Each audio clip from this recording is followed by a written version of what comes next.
Talk to me about your relationship with alcohol. Oh gosh, it's a complicated question. So my relationship with alcohol started very young. I started drinking, or I had my first drink when I was in middle school. I don't know if this is something that 12-year-olds do these days, but back in my day, 12-year-olds drank, or at least they did in my school. And I loved it. I loved it from the very beginning. Even before I was sort of old enough to appreciate the taste of a good glass of wine or a cold beer. I liked the effect.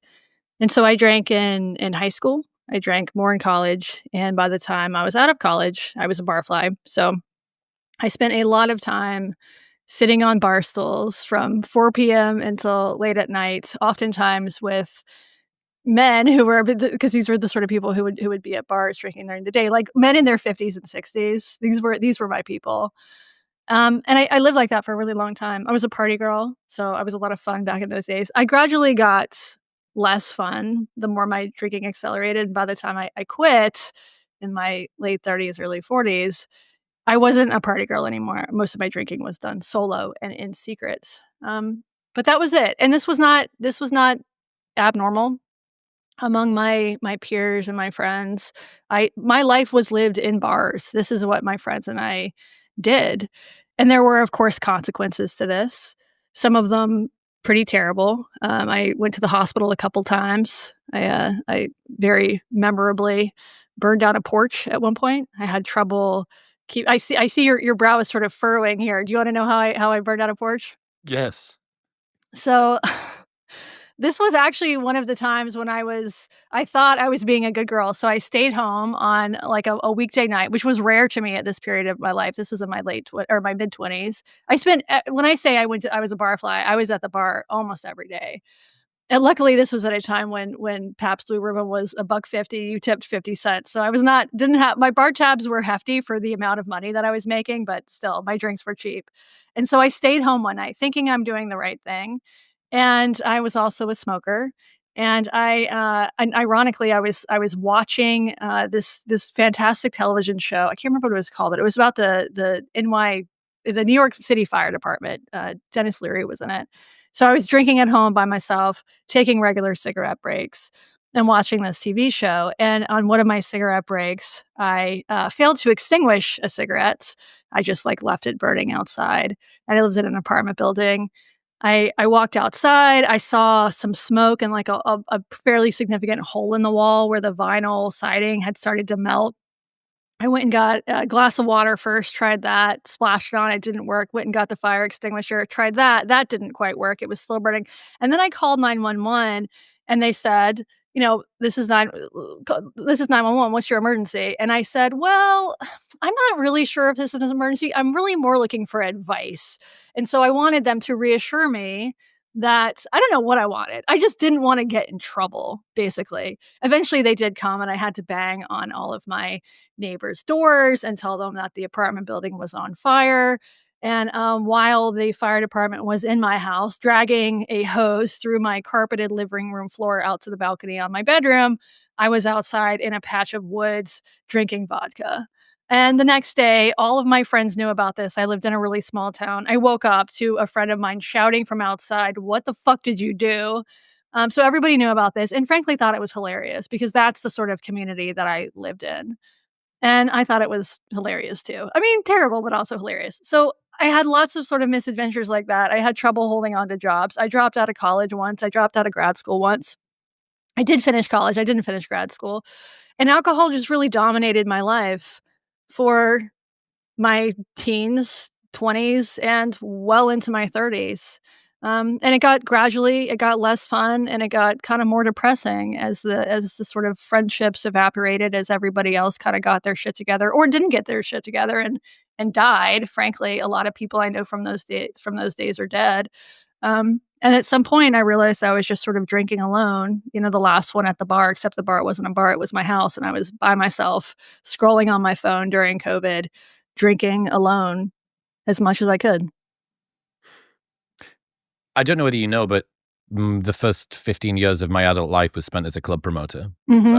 I ran nightclubs for a real long time. We would have gotten along really well in that period. I would have made a lot of money from you, yeah. I often think about this, that the way that party culture, and I'm not sure if it's the same now. I genuinely don't know if Gen Z has kind of adopted the louty, Larry drinking culture that I knew and you would have known as well. I mean, the British, it's kind of a national sport Yes. for us. Yeah. I often do think about how many people were just in the party, enjoying themselves, these events that I used to run. And most people you expected to kind of age out of them, to sort of graduate out of the young party lifestyle. But, I did over a million lifetime entries across my career as a club promoter. So that's a pretty big sample size. Yeah. And I do wonder, how many of these people saw the thin end of the wedge, which was, well, this is fun, and I'm with my friends, and there's a good DJ on, and there's music, or there's whatever. But that is kind of this gateway that out the other side of it introduces them to a frequency of use, and maybe not even just alcohol. How many of those people went on to, kind of be more dependent? It was 4 a.m. in the nightclub and they were still there, but the club was closed and no one else was around. Yeah, it's probably not an insignificant number. Not that this is your fault. People were probably gonna find their way to addiction, no matter what happened, whether you had been there or not. But, you're right in the fact that most people do actually age out of problem drinking. Most people who binge drink during college don't continue to binge drink into their 40s and 50s. It's called natural recovery. This was a concept I was completely unfamiliar with until I started writing my book. But this concept, natural recovery, this is more common than not. And most of my peers from my college days did gradually sort of get their shit together. They got into relationships, they got careers, they had children. And the ability to be hungover on a Wednesday morning just sort of slowly evaporated, and they shifted as their lives did. I didn't. I was stuck in that pattern of behavior until well beyond the age when I should have been. So natural recovery is somebody who drinks heavily when they're younger and then has their ability to drink and be hungover, gets constrained by real world responsibilities. Is that it in a nutshell? Yeah. That's basically it. Natural recovery is people who don't take any sort of proactive step to recover from alcohol use disorder. Alcohol use disorder, what is commonly called alcoholism, is a vast spectrum. And for a lot of people on that spectrum, they don't have to go talk to a therapist or go to an AA meeting. They just naturally age out of it. Mm. And that's the ideal. That's what I wanted. I thought that was my hope. I knew that I was a problem drinker from a very young age, but my hope was that some future me, some older, more mature me, would be able to just sort of, take it or leave it. This doesn't work in my life for my lifestyle anymore. I'm done. It just never happened. It took kind of brute force for me to actually get over my habit. So you knew quite early on that this was a category of drinking that maybe was even different to some of your friends, that this wasn't just party drinking? Yeah, I knew from my early 20s. I had my sort of my first come to Jesus moment. I was, I believe, 24, and I was going through my first really serious breakup. And I had, let's just say, I behaved in some ways that are not optimal to a healthy relationship. I cheated on my girlfriend.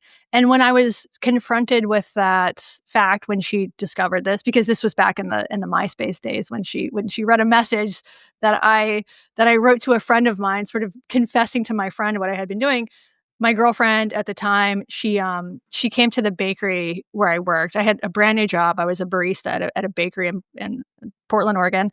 And she walked in and she said, "You fucking cheater," and then she slapped me in the face.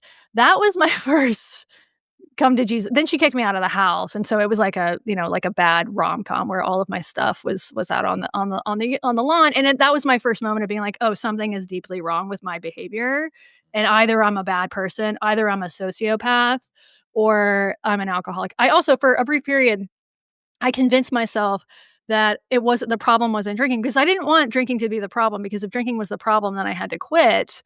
I convinced myself that I went to a psychiatrist, and he told me I was bipolar. Not bipolar 2, which is sort of bipolar light, but like bipolar 1. And I was like, hell yes, that's it. I'm not an alcoholic. My drinking's sick. My drinking actually helps my bipolar. Exactly. I'm not bipolar. I kind of, not that I wish that I was, but I'm like just sort of fundamentally sort of a low energy person. I'm not bipolar. I would, do things like, "You know what? It's my astrological sign. I'm a Gemini. That's just what this is." It turns out I'm not a Gemini, I'm a Taurus, and astrology is also bullshit. But at the time, I was sort of looking for any plausible reason that would explain my poor behavior besides alcoholism. And I lived in there's this term, I don't remember where I read it, but there's vacillating denial. So at times I was very aware that alcohol was the source of my problem, and then I would sort of convince myself that it was something else. And I did in one of those moments, I did start going to AA, one of those moments of sort of realization. I did start going to AA. It didn't work for me, but I went to AA at various times over the years. And so I lived like that for about 15 years, about, sort of knowing that drinking was a problem, doing things to try to curb my drinking, quit drinking, moderate my drinking. But ultimately, I was never able to string more than 30 sober days together. What makes me really, it's like an odd irony, you having this kind of embarrassing, potentially fatal story where you nearly burned down an entire Oh, apartment. that's not what even one of the embarrassing ones. Okay, well, the rabbit hole goes deep. I'm excited to learn more. But even the point on that is, what was the response from all of the people around you? And I did my master's dissertation was on the effectiveness of anti-alcohol advertising on students Mm, at Newcastle University. And one of the things that I learned when I did that research was people, especially in the UK, but we can assume in the US as well, they see those crazy stories as rites of passage. yes, They're almost like badges of honor that you yes, wear. And the movie The Hangover was an entire movie about this. That's the whole narrative was, you do stuff when you're drunk, and lol, that's funny because everybody does that stuff, and it's a weird way of sort of releasing inhibitions, and you're kind of less culpable for what happens the next day. We know that that wasn't the real you, but there's this other version of the world that everybody can kind of step into a little bit. And it was basically that when you see things as a rite of passage, it's very hard to have interventions, because if you ask somebody, how was your night last night? And they say, dude, it was amazing. John lost an eye. And yeah, you're like, yeah. That's a good night, really? yeah. Yeah. Is that because usually, if that was a sports game, that wouldn't usually be that. And it's just a weird upside down sort of topsy turvy world. And I suppose as well that must allow people who have problem drinking to couch and hide and delude themselves into, well, like I'm just a fun hang. Yes, Like I yes, don't have a problem. I'm a vibe. Like yes. these people are just bores. Yes. No, that's exactly how I felt, and that was completely normal within my peer group. And the thing that it took me years to realize is that that's not actually normal. It's not. There are many cultures in this world where alcohol is not a regular part of the culture. Talk to Muslims, you know what I mean? Like, there are just you do not have that does not necessarily have to be a part of your culture. It just was such a part of my culture for my entire young adult and adult life that, yeah, I was so judgmental of people who didn't drink, or people who didn't drink as much as I drank. Mm. Part of that was because I think psychologically it was a little threatening. Like, anytime I knew somebody who got sober, it felt like a betrayal. How could you? How could you do this to me personally, as though it had anything to do with me? But it was also just a reminder that there are other ways to live, and that life can be actually better with alcohol, which I genuinely didn't believe. And this is one of the reasons I really bristled at AA, because I would go to AA meetings and I would hear these people who, lots of them old timers, who talked about how much better their lives were sober. And I thought they were lying. I genuinely didn't believe it, because I could not conceptualize that a life without alcohol would be worth living. It was as though it would be like living without food. How could you do this? I could not conceptualize it, because everybody that I knew drank, and it was such a part of my identity, a part of everybody's identity. It's woven into your lifestyle, right? Beyond just what the drug is doing to you, it's how you bond, it's the place that you hang out, it's the Yes. social group that you are around, it's the way that you get a sense of self-worth, and that you are a part of a community. It's a Yes. ritual that you do to get, it's not Yes. just the thing. And the community is such a vital aspect of that. And I think that is, I don't drink anymore, but I'm not one of these people who thinks the world needs to be teetotal. In some ways, that would probably be better, but alcohol in community, it is such a bonding experience. I feel that way about cigarettes too. Going outside and I think this is I think the decline of smoking actually has had some negative effects, and part of that is bonding over a cigarette. Going outside and asking somebody to bum a lighter from somebody, you end up in conversation with people. The same thing, the rise of the cell phone. When I in the over the last 5 years, like, if I went to a bar in the early days of my drinking, I might bring a book and I would sit there and read a few pages of the book, but really the book is there as an excuse for somebody to ask you what you're reading so you can enter into conversation with somebody. If I just wanted to stay home and if I just wanted to read, I'd stay home and read by myself, right? Phones don't work like that. Nobody looks at you on your cell phone and says, "Hey, what are you scrolling? What meme is that?" And so there's such a social aspect of that aspect of American and British culture, and I think it really does add a lot of value to people. The problem is just that for some people, it doesn't stop there with making friends. It leads to other things: job loss, health effects, legal problems, death, small things like that. You talked about multiple rock bottoms throughout your 20s. Yeah. Was there something about a final one that really propelled you forward, or was it a cumulative thing over time? Oh, none of the rock bottoms didn't matter at all. It was really not. That didn't help. There was always a lower rock bottom. And I saw a therapist for a while who said to me, this ends in one of two ways, or I guess maybe three ways. It ends in jail, it ends in death, or you recover. And I thought, well, recovery is clearly the worst option here. Jail. Jail sounds fine. I'll just do that. And I think one thing that's common with a lot of problem drinkers is that you almost crave the rock bottom because you think, if I go to the doctor and the doctor tells me I need a liver transplant and I get one more drink, that's the one's going to kill me, then I'll get my shit together, then I'll quit. I just need one more DUI, and then I'll get my shit together. The problem is, even that level of consequence, people do respond to incentives, but even for me, negative consequences were never really able to make me moderate or quit drinking. I just couldn't do it. What's the lesson that you take away from that? That Hmm. if somebody loves alcohol a lot, they need to really, really, really, really hate something else way more in order to be able to compete. And most people that are alcoholics don't hate anything as much as they love alcohol.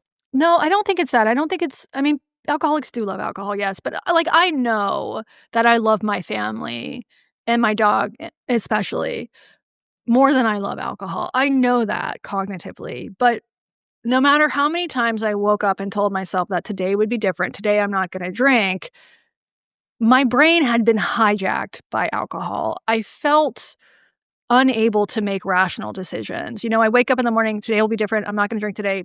By the time noon rolled around, any sort of willpower, any desire, my own, sort of rational thinking desire was out the window, and I was out the door on my way to get alcohol. I was completely out of control. There's a very well-known phrase within AA: your life has become unmanageable. You are powerless over alcohol. I did not get sober through AA, but that was absolutely true. It wasn't because I loved booze more than I love my wife. It's because I had no control over it. What have you learned about the way that alcohol addiction particularly sort of shows up in the brain, the mechanism of how this works, the reward signaling, the different types of alcohol use disorder? Yeah. What have you learned about this? Yeah, so I learned a ton about this while I was working on the book. So, to simplify things, there are basically two types of problem drinkers, of alcoholics. An alcoholic is a term not a lot of people bristle at, but I use it because everybody sort of can it's easy to conceptualize what an alcoholic is. And again, alcohol use disorder is a vast spectrum. So this could be somebody who just drinks one glass of wine that she doesn't necessarily want, or someone who's like fully pickled her liver. And I was like somewhere not on the middle, somewhere on sort of the far side of that spectrum. Not by any means the worst though. So when I drink alcohol, I got a euphoric buzz. For me, it was almost taking a little bit of caffeine or a little bit of cocaine, right? Didn't make me sleepy. It made me energized. It made me talkative. It made me obviously make poor decisions, uninhibited. I'm going to go sing karaoke on I'm gonna go, like, rap the TLC song Waterfalls in front of all of my friends and feel great about it. At one point, I now this part is actually embarrassing. I was in a band, and my role in the band was not to sing or to play an instrument. I wore a horse head mask, and I danced around wearing pasties, holding a machine gun, and I did this on stages in front of other people. That's the sort of thing that I would do when I was drinking, right? So very, very energetic, very much the life of the party, at least in the earlier days. In the later days, it was just sort of depressing and alone, but in my party days, I was very fun. So for people like me, you get a rush of endorphins when you drink, right? And that indirectly affects things like dopamine and serotonin, but you get a high. For other people, and these people can still have a drinking problem, but other people get a sedating effect from alcohol. So they're not getting that big rush of endorphins. What they get, it calms them down. For people who drink because they have like severe social anxiety, alcohol can help with things like that. So, and to complicate things further, some people have like elements of both. But so that's one thing that I learned, that alcohol really does have very different effects on different people. So my wife, she does not have a drinking problem. She'll drink a little, like almost like a shot glass size glass of, like, sipping wine while she's cooking dinner. It doesn't make her energized. It's not like having a little shot of cocaine or Red Bull for her. It makes her calm. It's a chill thing. It's sedating. And so for people like her, it's just I don't think she'll ever have a serious drinking problem because she she doesn't get the really strong effects from alcohol. She just sort of gets sleepy and slow, and Have you got any idea what the difference is between the you bucket and the her bucket? I'm sure there's probably some biological response to this, and I think this is still sort of an open question. Um, the drug that I ultimately took. Do you wanna get into that now? Let's just round Sure. out the rest of this stuff because it's super exciting. I think the Sure, process that you went through to get sober is just so fascinating. sure. But I would put myself in kind of both categories. I think when I was in my 20s, I was probably more you, and in my 30s, I'm probably more your Yeah. wife. Yeah, Uh, that's interesting, and there are particular risk factors for people who develop alcohol use disorder, and one of those is is just genes. What is your is there a history of alcoholism in your family? Another one is the age at which you start drinking, and a third and really important one is repeated exposure. Trauma, it can also be a risk factor. I didn't have any trauma in my background, but those 3 other risk factors, genetic history, early exposure, and repeated use.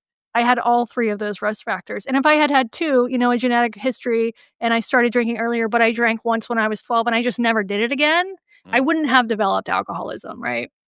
It really was all 3, and everybody's different, there's we make sort of generalizations about this because everybody's different, and it's hard to make hard and fast rules. Why do you think the early exposure thing makes a difference? It's just Hmm. habituation. It's part of your development. I don't know, that's a good question. Maybe a selection effect that if you start drinking young, that's because you like it Sure, in some sort of a way. that could be part of it, but when I was growing up, it was not uncommon for, at least in my sort of, I didn't go to like a particularly bad or good school, sort of a very standard American school. So I guess I mean sort of bad. And I wasn't really an outlier within my peer group. Everybody drank. And I don't think Mm. everybody developed an addiction later on. Yeah, that's interesting. And I think you make a distinction between relief drinkers and Reward. reward drinkers. Yeah, Right. Right. yeah. What would you have put yourself into? Because it seems like after a while, anybody that's been a reward drinker ends up becoming a relief drinker. The relief from not being drunk. Yeah, I think you might be onto something there. I was definitely a reward drinker. Even at the end, I wasn't for me, it's like the difference between the first drink and the third drink, I would start to get that euphoria, right? That high. Even though I knew that I was gonna regret this later on, chasing that buzz became really paramount to sort of everything that I was doing. I was looking for that. It's not even a long period of time. There was maybe like a 20-minute period between the first drink and the second drink, or the second drink and the third drink. That felt really, really good. And pretty quickly, you know, by the fourth drink and the fifth drink, that euphoria is gone. I kept drinking in order to chase that buzz, but you unfortunately cannot recreate it. And then at that point, I would get sort of slower and sloppy. But yeah, a lot of my drinking was in the effort to capture this one very specific feeling where I think my endorphins and my dopamine is just raging in my brain. And that's at the very start. So yeah, Yes. interestingly, I guess, what is it? The top 10% of drinkers drink half of the alcohol, something It's like that. it's It's a something like huge that. power law. It might even be more than half. It's a massive amount. So I wonder how many people. That means that 50% of the consumption is done by 90% of the people. Something in that sort of region, which means that maybe lots of people are able to just get that first drink Right. buzz, that one or two drink Right. buzz, and then not continue on. So Well, it's most interesting. I mean, there was a survey came out recently. This was either Gallup or Pew or something like this. Some survey came out recently that when you look, at least this might be different in the UK, but the average American does not actually drink that much, right? So only about half of Americans drink alcohol, period. It might be something like 54%. I'm forgetting the exact number. And among that 50 something percent, most people drink within the recommended, CDC guidelines, which is a very moderate amount. I think at this point it's like 3 or 4 drinks a week for women, maybe 7 for men a week. So basically one alcoholic drink a day, no more than 3 in one sitting ever, things like that. So most people fall into that category. The people with I mean, 1 in 10 Americans fall into the category of qualifying for alcohol use disorder. So it's still a massive number of people. We're talking about 30 million people in the United States, but that means 9 out of 10 people are basically fine when it comes to this issue. What did you try before the elusive, mysterious strategy that we're about to Yeah. talk about? What were the different things that you did before that? So I did AA. Could never really stick it out. I did individual therapy. I did group therapy. I did these sort of cognitive behavioral therapy things like moderation management, smart recovery that have sort of less of a faith based element. So these are things like tracking your drinks, just sort of strategies to drink less or to take more control over your alcohol consumption. Drinking a glass of water in between alcoholic drinks, that stuff all went out the window for me pretty quickly because it was on as soon as I had my first drink. Like any pretense of moderation was just on because I drank to get fucked up. I didn't drink to like enjoy the taste of Pabst Blue Ribbon. The, the fine effervescence of a shitty beer was never really my thing. So I did stuff like that, and then I would do these like I did the master cleanse at one point, which is this idiotic, you don't eat solid food for 10 days, you drink cayenne lemon water. I lasted for like 3 days and then I went to the bar. So I broke my fast with alcohol.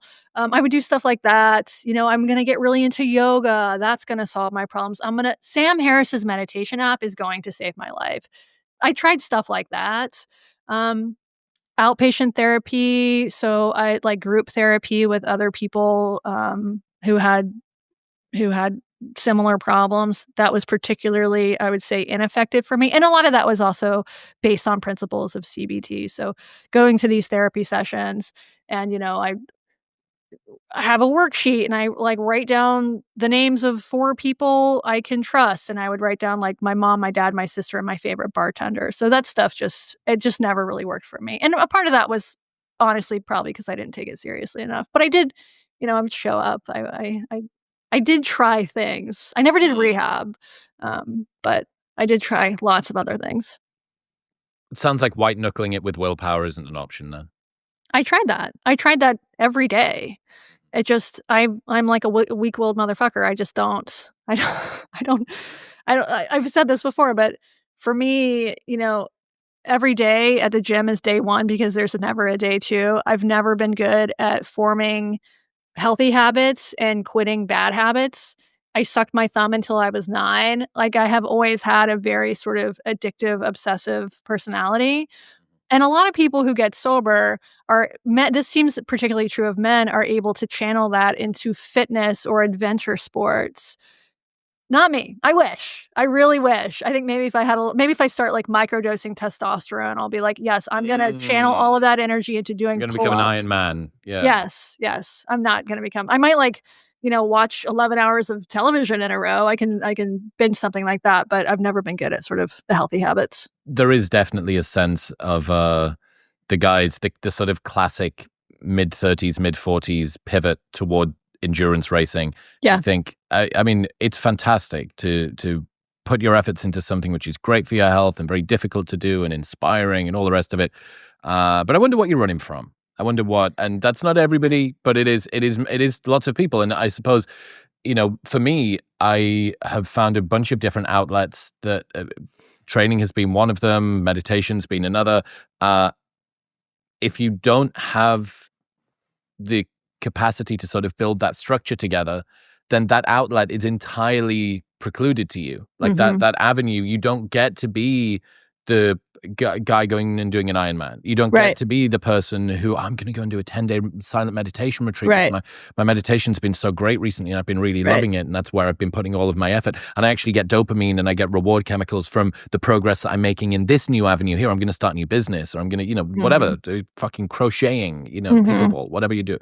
Um, if that's not something that appeals to you because the bad habits are so hard to break and the good ones are so hard to instantiate, Yeah. you're it's it's making it even more of a headwind to try and sort of fly into to get out of this thing. Right. And those things, I don't have kids. I'm married and have a dog that I'm sort of obsessive about, but I don't have kids. I think for most people, like, I'm a podcaster by trade. Like, I would have time to get, like, deeply obsessed with fitness if I wanted to. I don't have the sort of, fortitude to do that. I think for most people, just living life, like taking care of your kids, driving your kids to soccer practice, that shit takes so much time that these sort of other like, having a hobby that you get deeply obsessed with, like, maybe during retirement, but I think for the average person is probably just trying to, kinda get through the day, like, they don't really have time, for that kind of Oh, thing, so and alcohol use disorder in that way is kind of a luxury problem to have. well, it seems like such a silly way of putting it because it's so damaging to one's life, and it is not as though, like, there's no need to do a privilege disclaimer, like, I had the privilege of becoming an alcoholic because I didn't have children, because so many people you see Yeah. who suffer from alcoholism are truly down and out, although I think, like, the stereotypical homeless person living on the street now is probably alcohol might not be I think I live outside Seattle, so we see more of, like, the fentanyl lean than we do with, like, a bottle of wine in his bag these days. Um, Yeah, it's unfortunate to think that there is there are sort of different levels of challenge that people come up against. How susceptible are you to the substance, and then how non-susceptible or limited are you in potential coping strategies or other yeah. modes of reward, other avenues that you can go down. Yeah, and alcohol, it's sort of arrest development in a lot of ways. So developing those coping strategies. If alcohol is the coping mechanism that you have used from your teenage years into adulthood when something goes wrong or something goes right, that's one thing about getting sober or recovery or even getting control over your drinking. You have to learn new coping mechanisms. And that can be hard to do when you're in your 40s or 50s and your response to trauma or tragedy or even, positive news has always been to grab a bottle.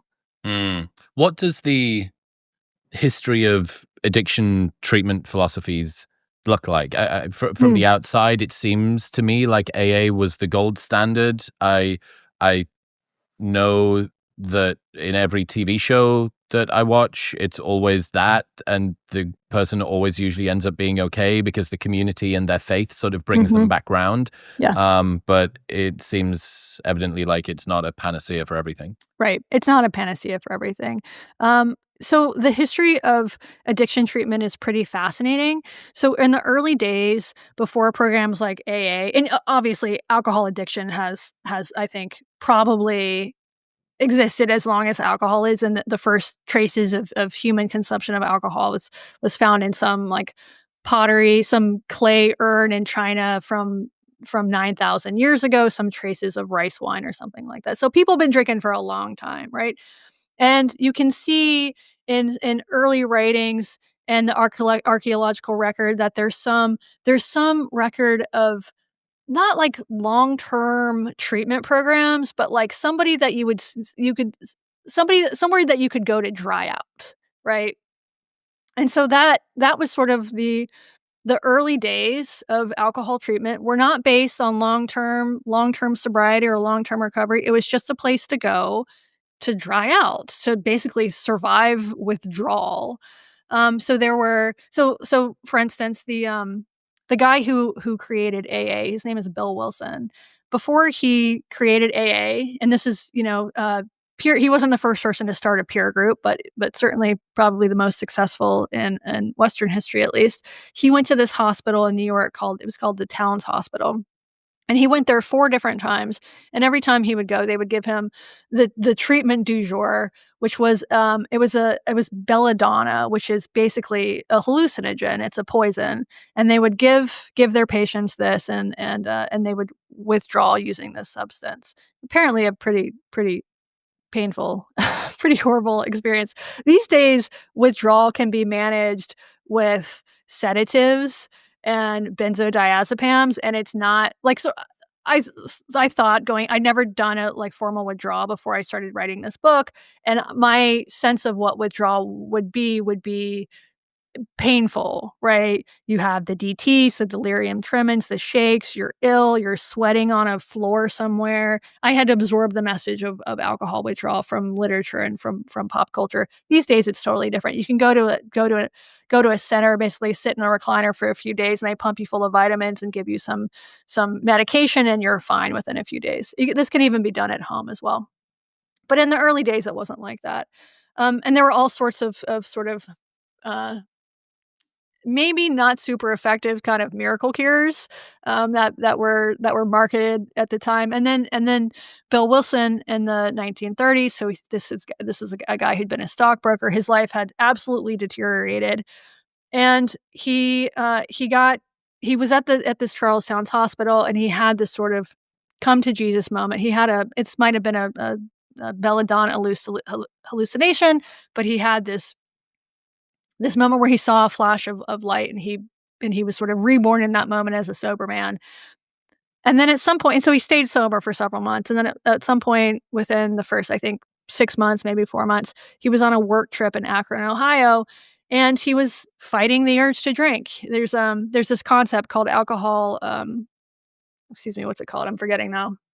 The alcohol deprivation effect, which you might think that once you go through a period of abstinence, the desire for alcohol weakens, but that's not actually what happens for a lot of people. So this concept, the alcohol deprivation effect, basically means that once you go through a period of abstinence, your cravings can return stronger than ever. And so Bill Wilson was going through that, and so he had joined what is basically a temperance society, and he called some, like, locals that he found through some kind of phone tree thing, and he encountered this man who was a doctor in Akron, Ohio. His name is Doctor Bob, and they got together and they sat and they just talked about their problems for 6 hours, and that was the beginning of Alcoholics Anonymous. And so they started doing this. They started having meetings of people who had gone through this experience, and just they would sit in a room and they would talk about it. And they came up with these, the 12 steps, the 12 traditions. They added some structure. And one of the early members of this group was a woman. She was one of the first members, or she was one of the first female members of AA. Her name was Marty Mann. Good old dyke. She was a lesbian, although I don't know if they used that word at the time. And Marty Mann had spent a lot of time in the UK. She came back, passed out on a stretcher, had to be carried off of the whatever ship, the Queen Mary HMS, whatever, had to be carried off this boat, came back to the US and continued to drink, right? And so she was killing herself like many alcoholics do, just suicide attempts, waking up and drinking gin every day, just life deteriorating. And so her doctor told her that she needed to go to this Alcoholics Anonymous meeting. And she was resistant, but she did it. And she said that she found her people. And Marty Mann was absolutely essential to the spread of the gospel of Alcoholics Anonymous because she had a background in PR. She was very well connected. So she used her connections to get AA in Hollywood movies and on the cover of magazines. And she is probably more so than even Bill Wilson or Dr. Bob, the founders of AA, for spreading the gospel of AA. And she also did something else, which she wanted to lessen the stigma of alcoholism because alcoholism at this point was really considered a moral failing. And so she sort of conceptualized the disease model of AA. And are a lot of people assume that AA sort of preaches the idea that alcoholism is a moral failing. They actually don't. They really rely much more heavily on this medicalized model. I have my issues with that sort of framing. I actually don't think that alcoholism is. I don't think it's very helpful to call it a disease because it's not like cancer. It's different, right? And anyway, so she spread that message throughout the land, and that is one of the reasons that AA became as popular as it did because it had a really good PR team. Right. And AA, there were lots of other treatments throughout history. Things like there was a clinic called Schick Shadel that did aversion therapy, right? Different societies, different cultures, lots of cultures have come up with potential solutions to this problem. But AA, at least in the United States, sort of eclipsed all that for almost 100 years. And now I think what we're seeing is a broadening of the options because AA does work really well for some people. It offers, community, support, accountability, a place to go, which can be really important if what you do is go to a bar or drink at home. Just getting people out of their environment is really valuable. And I know many people whose lives have been saved by AA, but it doesn't work for anyone. Or, I'm sorry, it doesn't work for everyone. And so what we're seeing now, with the rise of groups like Sober Curious and there are apps. There's one called Reframe that I keep getting ads for on Instagram. Is sort of a broadening. I think the cultural stranglehold of AA is lessening a little bit. That doesn't mean it still doesn't exist on some level. Like courts can mandate that people who get in trouble with the law go to AA. Professional licensing organizations. Like I went to meetings not that long ago where there was a pharmacist there and he wasn't there because he wanted to be there. He was there because he had a drinking problem and his boss found out and he was going to lose his pharmacy license if he didn't go to these meetings. Sober houses, they can mandate attendance in 12-step programs. So for some people who are who are getting out of jail and need a place to live and they need to live at a halfway house, they have to enter 12-step programs. So it is really enmeshed within our legal and criminal justice systems, at least in the United States. I don't know if that's as true in the UK. And it does, to be clear, I don't knock AA. It really does work for a lot of people. It just doesn't work for everyone, including me. I That's a was long thinking, answer to your question. Sorry. it's fascinating. I was thinking about how hilarious it would be if somebody was mandated by a judge that they needed to go and do yoga. Yeah. Or, we need to see that you have completed a 30-day streak on Sam Harris's Waking Up app. Yeah. Equine therapy. You have to go swim with dolphins. Something like that. Whitney Cummings does that. She says it's really good. I'm sure she does. So is there a particular taxonomy of drinker that you think AA does and does not work for? Is there something about you, given that it is, for some people, for many people, a great saving grace? What is it about you that it didn't, and what is it about other people that it does? I think for me, it's a couple things. The primary one is that AA never addressed the root cause of my drinking, and that was that I like to drink, right? So it's very simple, but I was physically and emotionally addicted to alcohol. And AA, going to meetings did not curb my cravings. I needed something that would take care of my cravings, and AA couldn't do that for me. So I think that is fundamentally it, was just that my cravings overrode any sort of desire to quit. I was completely imprisoned by these cravings. Um, I also am not I'm not a joiner. I'm not predisposed to any sort of club whatsoever. I also, there's a spiritual element of AA that I found to be a turnoff. I did go to they have meetings for atheists and agnostics. I like those. I found them a little self-righteous in a way that I really appreciated. Um, but it just didn't stick with me. And also, there's a level of when you work the steps, there's a level of introspection that is required. I don't like introspection. Let's just to be frank with you, I'm like the one lesbian who doesn't like to process in this world. I don't like to talk about my this is why, like, doing these interviews and writing this book was I was very going to say off-brand. you really It's chose tough. a difficult thing to be talking about for the next couple of years. I did. I absolutely did. I don't like emotional chow chow. I find it to be, like, very, like, uncomfortable. And so anything where I was sort of expected to take, like, a searing look into my soul, I don't believe in the soul. I believe that I had a drinking problem. I was physically and mentally addicted to alcohol, and I just needed to solve that problem. But for a lot of people, that is exactly what they need. And I think that's especially true of people who have done sort of more damage than I have. I did damage. I hurt other people for sure. Um, but I wasn't, I'm not a parent. I didn't destroy my family. I don't think there are probably some people who think I should make amends to them. They're gonna be waiting for a while. Um, Not because I don't think that's important. I do think it's important for some people, but my way of making amends is to basically remove myself from people's lives. So if I have hurt somebody, my punishment is that I no longer deserve to their presence in my life, right? That's my way of making amends. Um, yeah, I think, like, some combination of my personality. I'm a skeptic by nature. I'm the type of person who would, like, go into an AA meeting and be, like, Googling recidivism statistics during the meeting. I'm the sort of person AA was never gonna work for. Highly non-hypnotizable in that regard. I Yeah, listened to your show on hypnotism, and I also wanna get my genome map so I yeah, yeah, I I fear that we are both built from the same sort of building blocks there.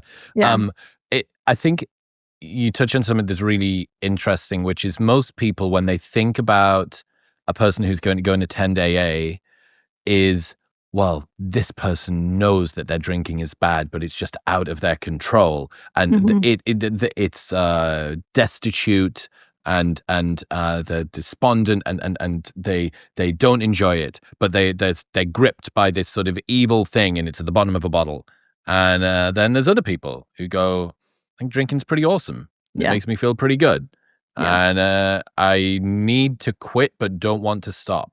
Yes. That's the fundamental problem, that's the paradox. I need to quit, but I don't wanna stop. I love this thing, but I hate this thing. I think that's you've captured the inner monologue of many an alcoholic. Okay. If AA were invented today with all of the evidence that we know about now and it didn't have the stranglehold, do you think that meds would be its first step? That's a very good question. I think that if Bill Wilson himself founded it, I think yes. So, Bill Wilson was extremely open-minded. In the 1950s, he experimented with psychedelics, and this was very controversial within AA because the ethos of AA has always been sobriety, full sobriety, and how can you be sober if you're doing psychedelics? And he sort of lost that battle. But he was extremely open-minded, and my book starts with a quote from the Big Book, which is the Bible of AA. It's the sort of the big text that everybody reads and studies. And the quote, I'm gonna butcher it, but it's something like, "Someday science might find a cure for the alcoholic, but that hasn't happened yet." And the thing is so that was written in the 1930s. I think that science has actually found a cure, or at least for some people. I need to couch that, in many ifs, but I think for some people, there's a cure, and I it worked for me. Take it away. Okay. Explain this super futuristic, experimental, successful procedure. Okay, so the crazy thing is that this is not futuristic, it's not experimental. So there is a drug, an opioid blocker, that was first synthesized in 1963 by a company called Endo Laboratories. So we are talking about this is, before the Civil Rights Act. This is old shit. And this drug, um, it was owned by DuPont for a long time. They bought the first laboratory that synthesized this, Endo Laboratories. And it's an opioid antagonist, so an opioid blocker. It was initially developed to treat opioid addiction, which at the time would have been like morphine and heroin, less fentanyl and oxy and whatever they're selling on the streets these days. But it also works for alcohol use disorder, and it works like this. So because it's an opioid blocker, I'll explain how it works with alcohol specifically. So you take the drug, and it blocks your receptors from getting an endorphin rush from alcohol. So it's pretty simple. The molecules sit on your opioid receptors and they prevent you from getting that euphoric high that we talked about earlier when you drink alcohol. Now, there are different ways to take naltrexone.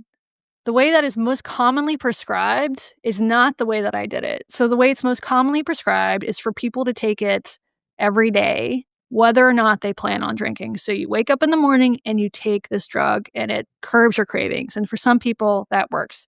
There's also a long-acting form called Vivitrol. So it's a shot in the butt. It's in you for 30 days. It releases slowly over time. Oh, and I should say this has been FDA approved for the treatment of alcohol use disorder since 1994. So this is not actually a new treatment. This is an old treatment. The way that I took it was developed by a man called John David Sinclair. He was an American researcher who did most of his work. He went to grad school in the US, did his PhD here, but then he moved to Finland and he worked for Alco Laboratories, which was a state-owned, sort of an interesting company, especially from an American perspective. So it was a liquor distributor that also had a lab, so taxpayer funded, or funded by, presumably, I don't know what the liquor taxes were in Finland in the 1970s, but on the bottom floors of this company, they would be selling and distributing alcohol and figuring out how to get more people to drink. And on the top floors where the lab was, or maybe it was vice versa, maybe they put the researchers in the basement. I don't quite remember at the moment. You had people like John David Sinclair who were working on treatments for alcohol use disorder. And John David Sinclair, so he did most of his research on mice. And he realized at one point that he was one of the first people to describe the alcohol deprivation effect that I mentioned earlier, where after a period of abstinence, your cravings come back stronger than ever. And he wanted to interrupt that process. So he started out by giving lab rats various drugs, including this opioid blocker, naltrexone.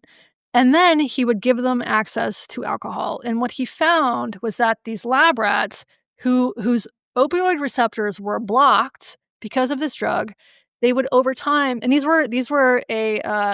was a breed of lab rat that had been bred specifically to have a propensity for alcohol addiction. They were bred to like alcohol, which is actually sort of hard to do. Rats don't and mice don't typically, like, they're not boozers naturally. But so these ones had been specifically not GMO'd, but, good old fashioned. You take two rats that like to drink. Eugenics. Yeah. Yeah, you make them fuck. So you find the ones that are hanging out the bar late at night, get them together, put them in a room together. And so he started these experiments. And what he found was that, yes, these lab rats whose opioid receptors were blocked when given alcohol, they would refuse it. They no longer had any interest in drinking, and this effect lasted over time. And then he started writing about this. This was later started doing human studies, and he developed what is now called the Sinclair method. And so the Sinclair method is very simple. You take an opioid blocker, usually naltrexone, and there are other ones. There's one called nalphamine that's more common in Europe than it is in the US. You wait an hour, which is how long it takes for this drug to metabolize in your system, and then you drink as normal. And so that's what I did. I found out about this from an article in The Atlantic, and during COVID, my drinking accelerated to the point where it was becoming very problematic. I my wife is a nurse, so she was, a essential worker, as we called them back then, when we cared about them, and she was gone a lot. So I used my recreational time. I had been laid off from my job. I was a reporter for The Stranger, which is an alt weekly in Seattle. And after I got laid off from my job, I did what everyone else did. I started a podcast and I stayed home and I drank by myself. And I did this for 2 years. I drank basically every time my wife left the house for 2 years. I didn't tell anybody. I didn't tell her. She had no idea. And then it got to the point where I knew I either had to come clean and confess and tell her and maybe go to rehab and probably go to AA, and I didn't wanna do that, or I had to solve this problem on my own. And I had read about the Sinclair method in The Atlantic in an article from several years before, and I decided to do it, and I did it, and it worked. That's crazy. I mean, We're the still idea. married, by the way. She's gonna be Well, real shocked when she finds out about this book. I was gonna say, yeah. What was the reveal like when you Hmm. presumably had to have that conversation, and how much of it was propelled by the potential book coming up? None of it. I had not written Right. the book by the time I told her. So to, like, cut a long story short, I did this for about 7 months. I was very regimented about it. I planned my drinking days. I always took my pill. There was a small handful of occasions when I skipped it for whatever reason, but for the most part, I was very regimented about this. And this is one of the things about this treatment. You can't half-ass this. It's like AA in that respect. Like, you gotta 100% commit, because if you don't take the pill and you drink without your opioid receptors being blocked, you're the Sinclair method is basically a process of unlearning a behavior. It's called extinction or pharmacological extinction because there's a medication involved. And so if you drink without the drug and you get that endorphin dump and that You've dopamine undone rush, everything that you've just learned it's or not gonna developed. it's not gonna be undone overnight, but if you do this, if you don't really stick to the protocol, or if you don't wait the full hour for it to metabolize, it's just not gonna work. It's gonna confuse your brain, and your brain will continue to seek out that high. What you're trying to do is to give your brain the message that that high no longer exists. You no longer get pleasure from alcohol, and over time, your brain will stop craving it. And for me, that took about 7 months of, like, actively doing the Sinclair method, and over time, I started you have to incorporate sort of habit change and mindfulness, which not natural for me. I'm not a mindful person. But you have to do these sort of, um you have to make some changes in your life. It's not as simple as just taking the pill and drinking. It's pretty simple, but it's not that simple. And over time, I started, like, pushing my drinking start time back. So instead of starting to drink at noon, maybe I'd start at 2 or maybe 3. And I started incorporating more alcohol-free days into my week.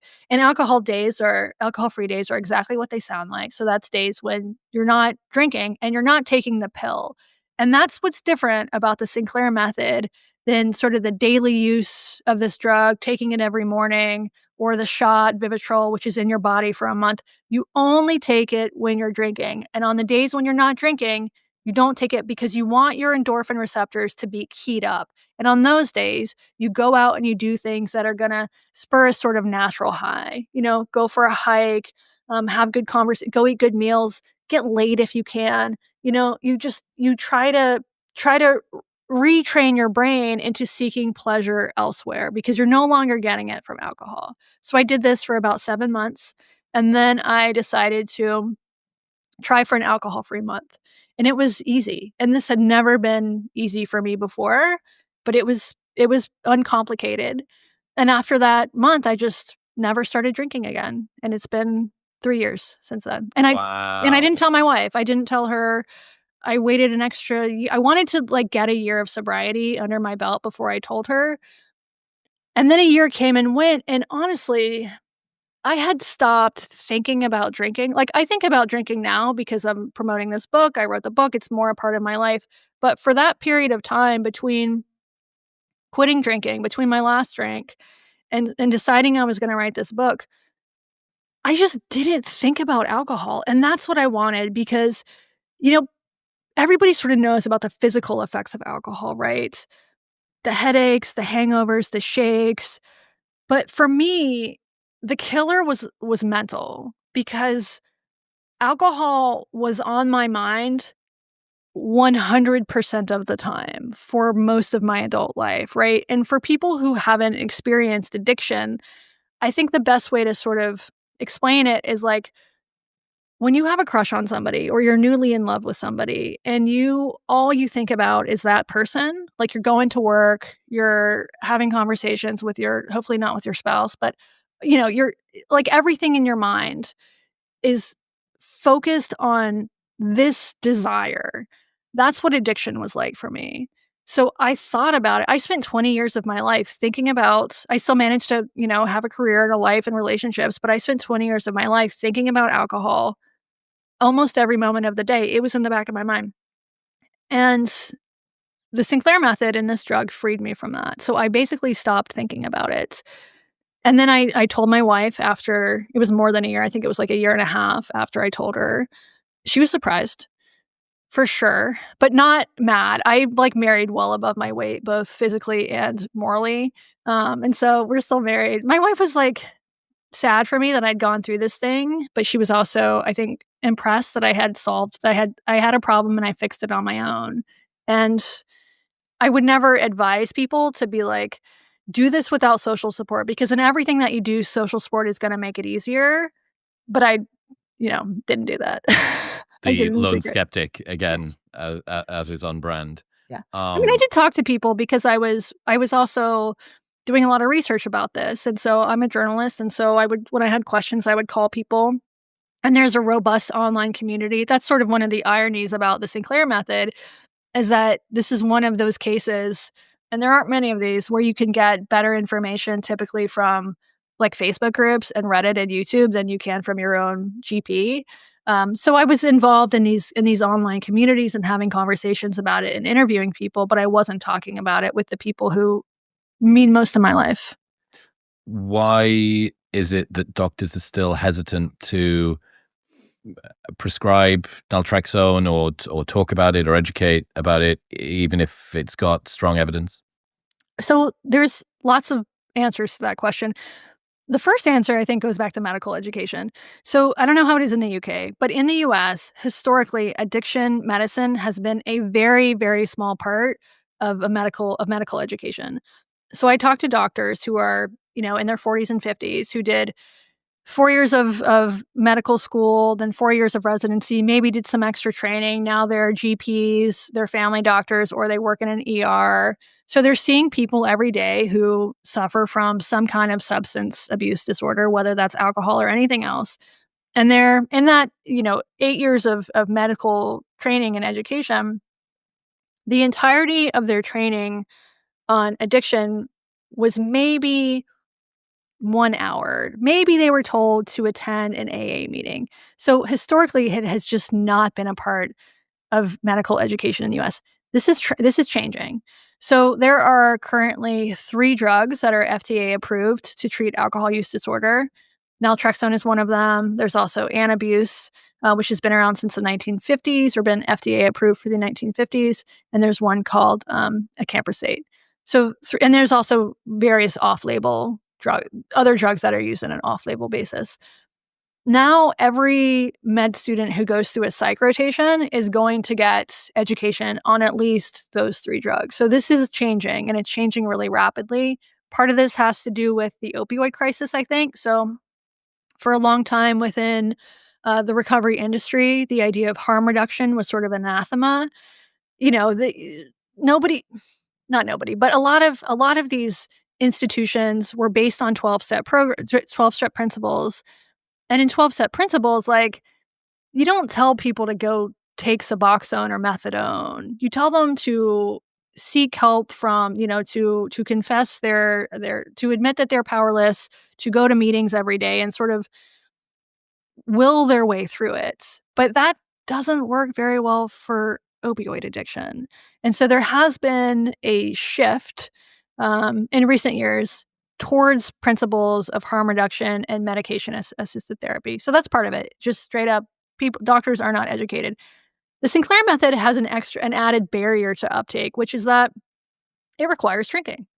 So naltrexone doesn't require drinking, and lots of doctors prescribe it, take it daily, and don't drink with it.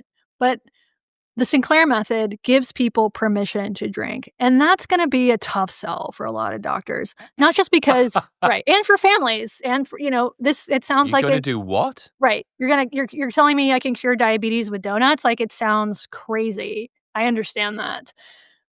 There's also legal reasons, right? So if you're a doctor and your patient comes to you and says, "I'm having a drinking problem," and you say, "Okay, here's the deal. Take this drug and then go get a six-pack of beer. Enjoy yourself." And your patient does that and goes and kills someone in their car, you don't wanna be legally liable for that. So there are all sorts of barriers specifically to the Sinclair method that prevent this from being better known. There's also economic factors here, right? So naltrexone is a cheap generic drug. It's been cheap and generic for a long time, and no drug company is going to pay to market it because they could just be undercut by the drug company down the street. So there are several factors here.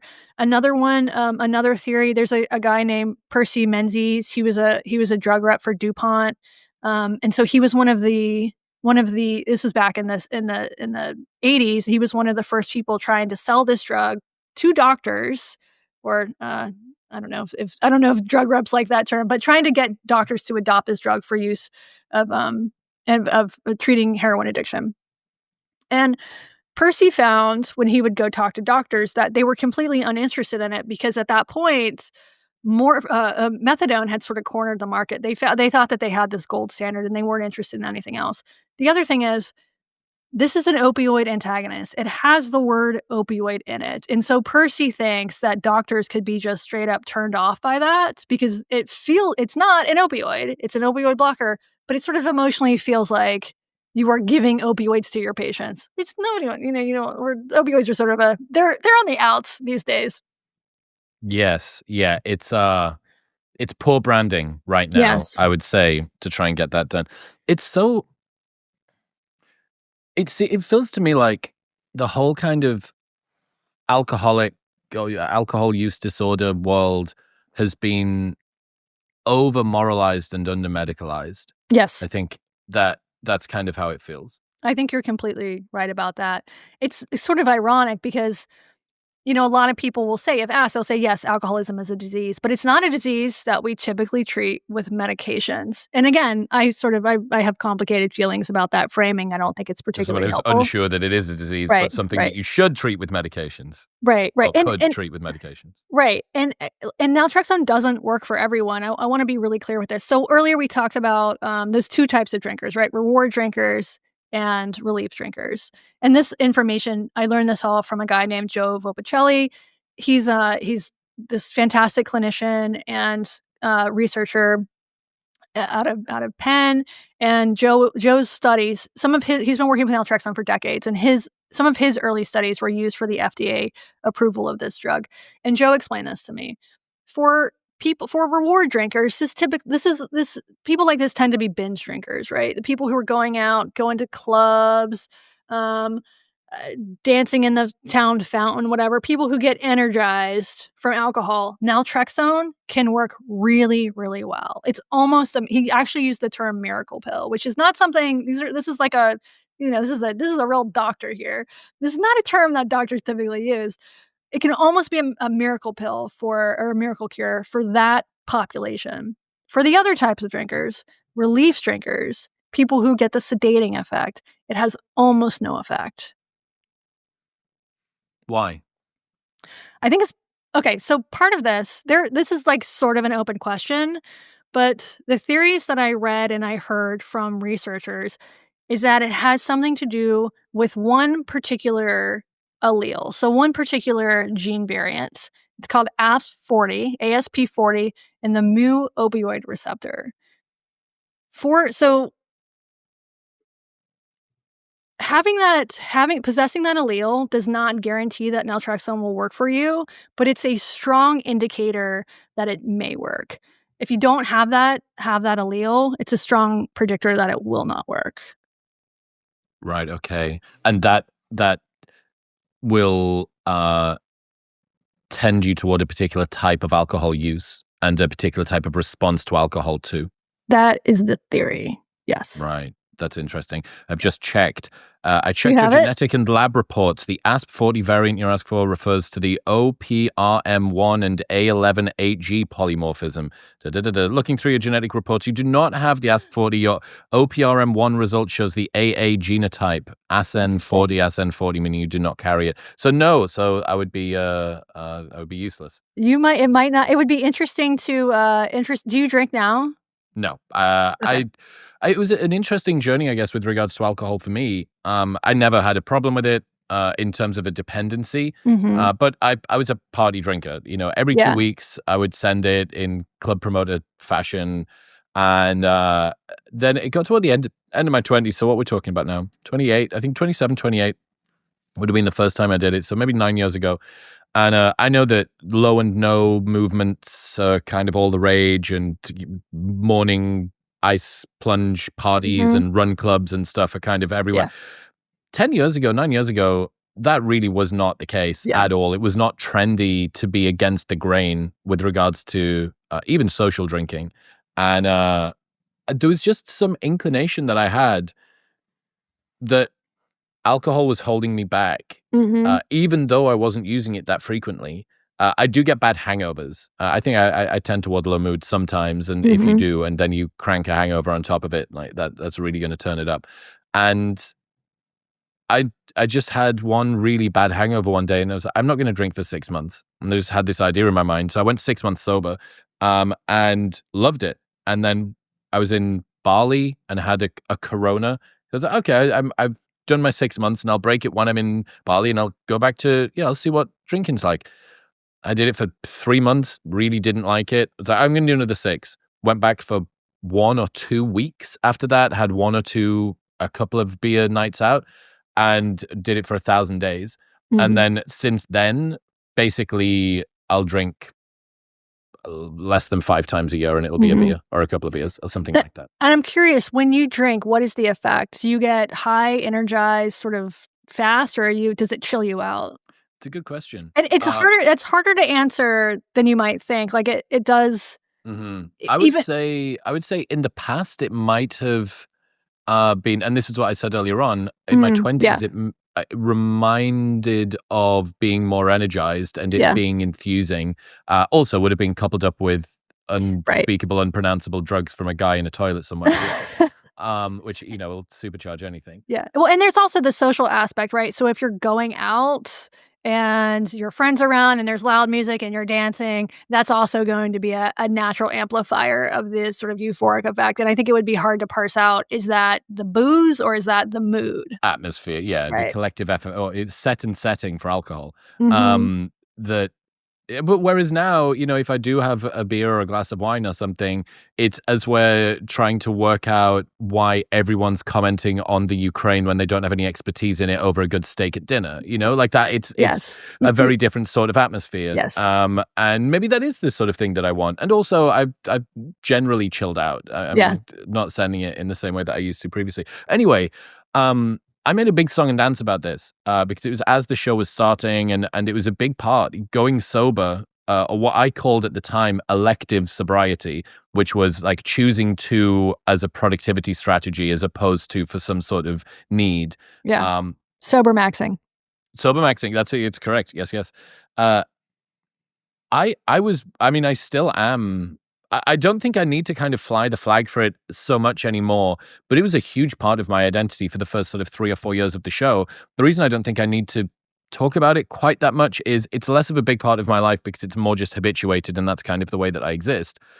But also, I think the world has sort of taken that and run with it. What is it now? I think that the WHO says that there is no safe level of alcohol consumption. This huge meta analysis by the Lancet came back and basically said that there's no such thing as a safe level of alcohol Right. consumption. That one glass of red wine, oh, but the resveratrol that comes from the red Yeah. grapes, it's like, yeah, but it's being offset by all of the stuff that it's housed in. You could just eat Um, the grapes. yeah, exactly.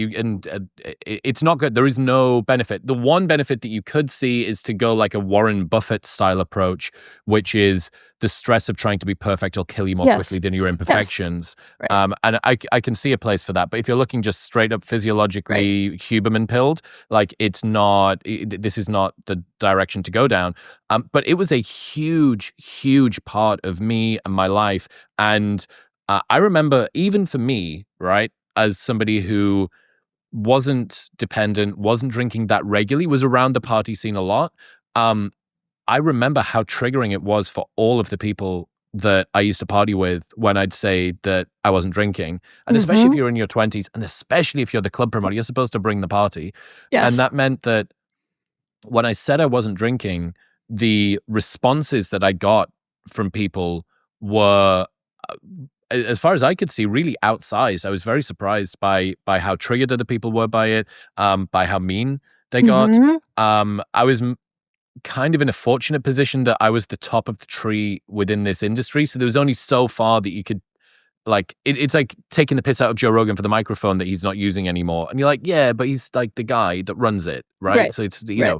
and it was kind of the same, at least a little bit, in the world of club promotion for me, that it's like you could push me a little bit, but not that far. However, one of the things that did happen was people stopped inviting me out Yeah. because You're a they downer. they didn't want Right. to. And the other thing, which I'm sure that you've seen too, and it must be a difficulty, must be why it's so hard if you're friends with people who use alcohol to get sober, is that your sobriety throws their drinking into sharp contrast. Yes. And other Yes. people do not like the spotlight being placed on them in reflection of somebody that's making a change.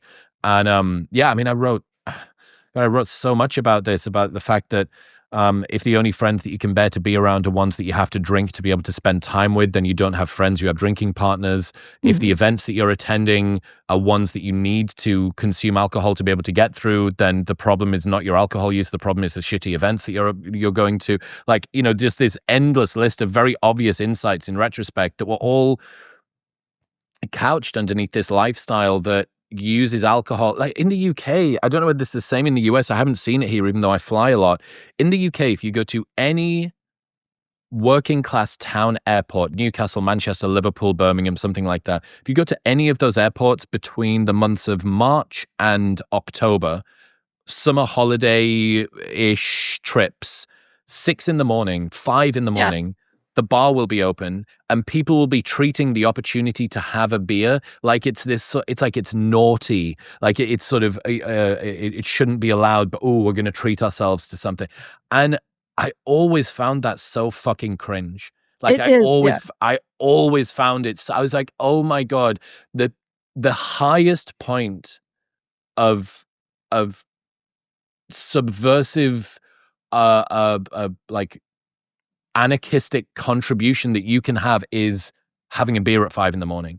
And I Right. get it, like, people are allowed to enjoy what they're allowed to enjoy, but I don't think that people are enjoying that. I think they're enjoying the story that they tell themselves about what that means, and I think Right. that that's something which is much easier to change, and it's something that I'm seeing. So yeah, again, my long-winded way of saying, oddly enough, even though alcohol was never something that was a huge part of my life, going sober was massively formative because it Mhm. allowed me to finally get a fucking meditation habit and finally actually wake up and go to bed at the same time, finally actually get some journaling done, finally start a podcast because I wasn't resetting these very difficult to do habits, right? You going to the gym and eating well and getting up on time and doing all the rest of the stuff is hard enough to do as it is if you're not shaking the etch a sketch Yeah. every 2 weeks to reset all the program. And then day one, no chance. And day two, still kind of not. And day three, okay, maybe I'm sort of slowly getting back there. And I always wondered, like, why am I just, it permanently feels like I'm not making progress at the speed that I should. And the answer was kind of really subtly staring me in the face, Yeah. which is, well, you're choosing to kind of give yourself an illness for a couple of days, twice a month. Right. And Right. that was it. Yeah, I found that after I got sober, I found that it almost felt like a life hack. And this is not like I'm not a maximizer, I'm not anything pilled. Well, I'm naltrexone pilled, but it did Ah. it did feel like a life hack because I lived for so many years with this mental obsession, the physical effects of alcohol, but especially the mental obsession that was such a distraction from anything else in my life. I couldn't optimize shit. I still can't really optimize shit, but How did you get anything done? Because I've listened to your podcast. You seem to have a really fantastic recall. You've got great stories. You were working as a writer. The book's wonderful. I love the pods that you've done in the past that I've heard. Those do not smack to me of a person whose brain has been addled by alcohol, who's never been able to think about anything, who's had their mind cycles captured by worrying about where the next drink's going to come from, or if my wife's going to find those bottles that I hid in the back garden or whatever. yeah. That doesn't smack me as that. So are you the prototypical functional alcohol use disorder person, or what? Well, I wasn't for a long time. So until I was 30, I worked dead end entry level jobs that I was usually fired from within a few months and spent all of my time at a bar, at the bar. There was one bar I liked in particular. And then at 30, I started to get my shit together. I took an unpaid internship at a public radio station. And I did this purely out of pettiness because I had been broken up with someone who worked in public radio, and I was like, "Bitch, I'm gonna get your job, and I'm gonna do it better than you. I'm gonna Right. Okay. I'm gonna win." That's how petty I am. And so I started to get my shit together then, but I was still working at a deficit because and I also moved a lot during this period. So I would live somewhere for a few years, maybe I think at the max, at the most, like 4 years. And then I would kinda burn my bridges, I would run out of jobs, and then I would leave for a new town, and I would start the cycle over again. That was actually a fairly effective way of getting clean for at least a little while, like removing myself from the environment that I was in. But so I really did not start even really attempting to make career moves until I was 30 years old. And then I got I did get serious about I decided I was gonna be a journalist, and I did get serious about that, but I still had many, many setbacks, and at that point, I had kind of aged out of, like, heavy, like, club culture and party culture because just, like, my friends weren't doing it as much, so I did much more of my drinking at home by myself, so I really shifted around that period to, like, being, like, a party girl who everybody knew as a party girl to being somebody who had a much more, like, not like, equally problematic, but much more private drinking experience. And there are lots of people who when I was working on the book, I talked to an entrepreneur who I will not mention his name, but you have heard of him, who was drinking 40 drinks a day, like low alcohol drinks, but 40 beers a day, who also got 40 on low nutrition. alcohol beers a day. It's just an immense amount of liquid. He probably had to wear a fucking diaper. Um, Yeah, holy shit. so right, and also, like, think about the 1950s, right? When people are having 3 martini lunches and then going back to the office after this, that has almost completely left the culture. So we're Mhm, just our mhm. standards really have changed, Was and then go ahead. and I just we have, like, what is acceptable and what is considered problematic drinking has changed so much that, like, what I consider problematic drinking would not have registered in 1950. Yeah. I remember hearing some story about the introduction of tea houses or coffee houses, I think, into, Great Britain, Mm, and when that changed from being the public house where everybody would go to meet and talk during the day, and that, uh, encouraged a slightly sloppier type of conversation to then, oh, well, you don't just need to drink the alcohol, perhaps you can drink the caffeine. And that yeah. this was some sort of springboard boon Mm. for idea generation and may have contributed to the Renaissance and stuff like that. What is I'm curious. So I did study abroad in the UK when I chose it there for 2 reasons.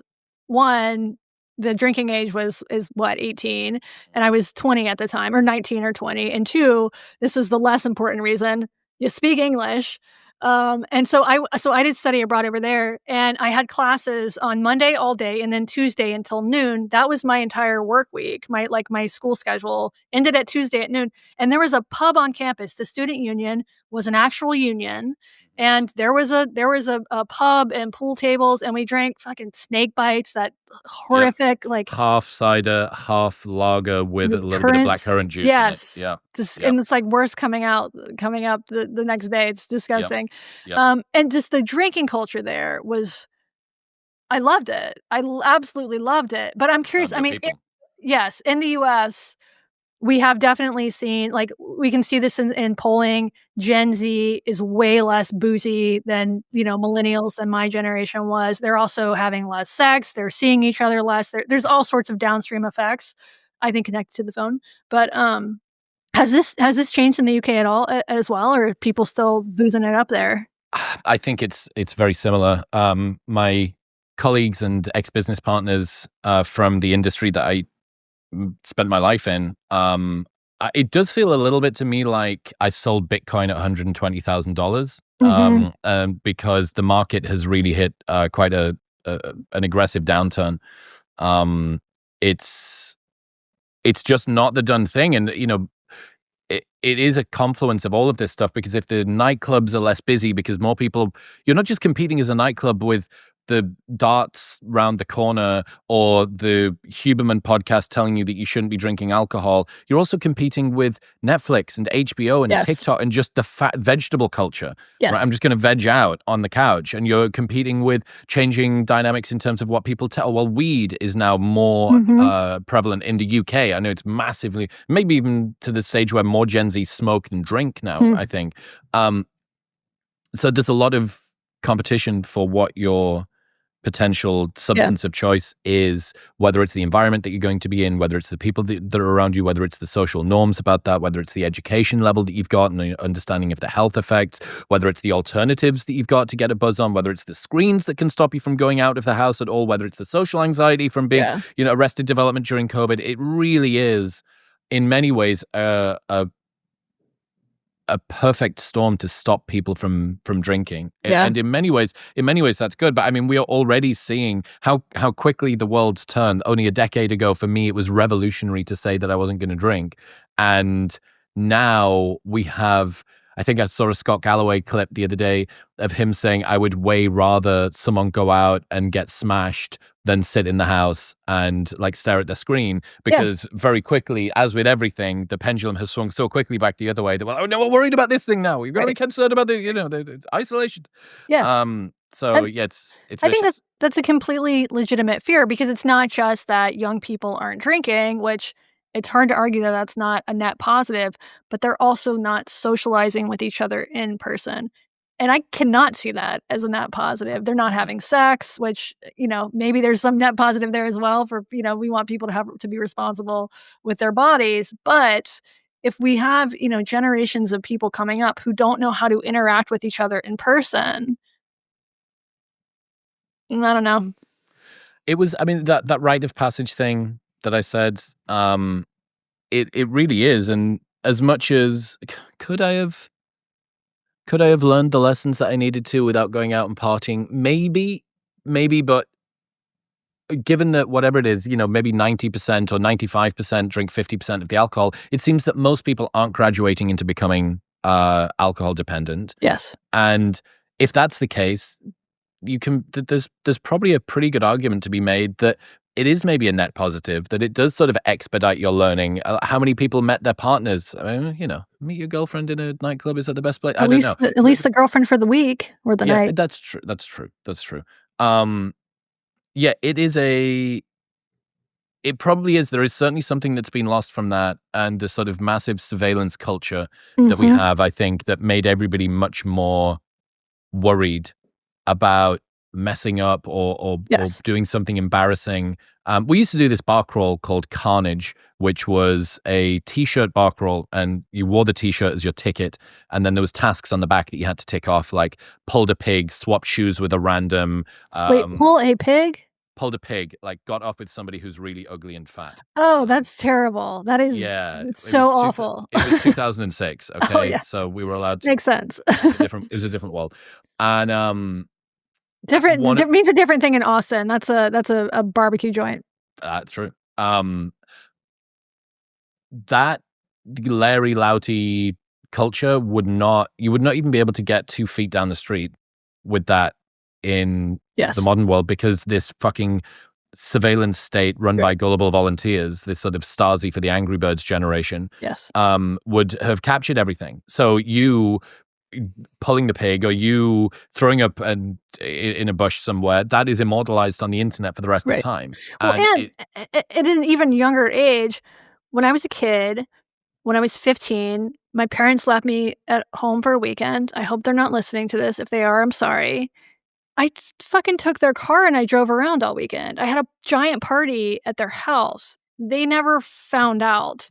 Today, they would have a tracker on me in the form of my phone, and every neighbor would have a Ring camera, or they would have a Ring camera. Capturing you as you go Capturing past. you. Yeah, so I don't know how young people today get away with shit, and I do think those are valuable lessons to learn. I'm not sure what the value is, but I think it's still valuable. It's fascinating. So what is it that you're hoping to achieve with this? Are you hoping to make more people aware that this is a particular solution for people that are drinking too much? Is it to sort of campaign to make this more widespread among doctors? All of the above, yeah. I want the main message of the book is, the book is about the Sinclair method and naltrexone, and it is sort of a step-by-step. This is self-help, which the fact that I, Katie Herzog, wrote a self-help book would shock anybody who knew me 10 years ago. It's definitely a twist. No one saw this coming. So, but part of it is to give people a guide, because when I was doing this, there were YouTube videos and Facebook and Reddit and you can hire coaches who are really helpful in terms of helping people know what to expect, how to deal with side effects and setbacks and things like this. Trying to figure out if it'll even work for you in the first place. But I wanted a book. I wanted something I could read that would tell me what to expect on day one, on month one, on year one. And that didn't exist at the time. So that's part of it, just giving people a guide. But I also, naltrexone isn't going to work for everybody, but there are lots of other options out there. And I want the conversation to shift from there's one path out of alcohol use disorder, and that is abstinence only, to just broadening the way that we think about this, because that option does work for a lot of people, but it doesn't work for everyone. And I think the problem with the AA or nothing narrative, or the abstinence or nothing narrative, is that it keeps people drinking longer. So for years, I thought that the only solution to my problem was going to be to quit drinking, and to quit drinking forever. I did do that in the end, but it wasn't what I expected. And that was such a mental barrier for me that it kept me drinking much longer than I should have. And had I known that there was a way to continue to drink, because that's what I wanted to do, continue to drink, but do it in a way that was safe and that would extinguish my desire for alcohol, I would have taken this step, I think, a lot earlier than I did, and I would have saved myself some heartache in the process. And you wouldn't have had to write a personal development book, but here we are. I know. You've done it, and The it's worst actually really, really part- good. So congratulations. Yes. I mean, not only did I have to come out and tell my parents that I had been secretly drinking, I had to tell them that I wrote a self-help book. It's a humiliating experience. The price that you pay to try and help the world becomes slightly better. My God. Katie, you're great. Where should people go to check out all of your stuff? You can pre-order the book. It's on Amazon, all that stuff. You can go to my website, drinkyourwaysober.com or org, not sure, Google it. And I also have a podcast. It's called Blocked and Reported. We do not talk about self-help or drinking culture. We talk mostly about the internet and culture, and a lot of talk about furries. We've been on a furry kick lately. Okay, I haven't seen those, but your Blocked and Reported is awesome, and everyone should go and check that out. And so are you. I really, really appreciate what you've done. Thank you for having me. It's great to talk to you. Congratulations, you made it to the end of the episode. And if you want more, well, why don't you press right here?